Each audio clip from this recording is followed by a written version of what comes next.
One of the things that separates a professional portrait from a snapshot is selective focus, or shallow depth of field.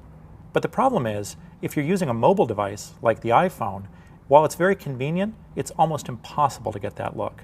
And if you're using a high-end point-and-shoot, unless it has a very high-end, precise, fast lens, it's very difficult to get that look. And even with a DSLR with a fast lens, you need to have it set just right to get that shallow depth of field. So I want to show you a quick and easy way to take any image from any device and give it a nice blurred background in Photoshop. So here's an image I really like. There's a lot of color and my eyes are naturally led to the center, but it is a busy backdrop. So it's a great example of an image that wants a shallow depth of field.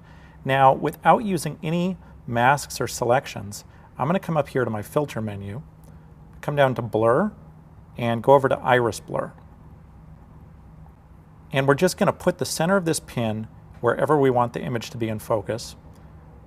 And I'm going to pull this all the way up, just so I can see where the effect begins and ends.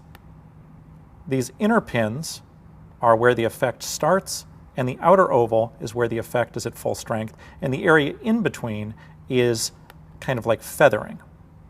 I can move them all together, but I can also use my Option or Alt key to move them independently. And so I'm just going to get these where I want them. And the next step is to take the strength of the blur and pull that back down. So I was really just using that as a guide when I had it turned up really high. And that looks great to me, really natural, no selections or masks. I can even do something that's photographically impossible, like click on another area of the image and bring that into focus. So if I want to have his hand in focus, that's really easy to do.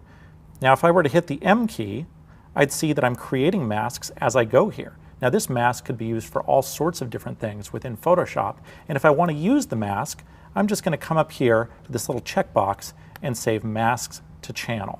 That'll allow me to use it throughout Photoshop. So there you have a quick idea of just how powerful a shallow depth of field can be and just how easy it is. We didn't use any selections, masks, or layers, we just used iris blur.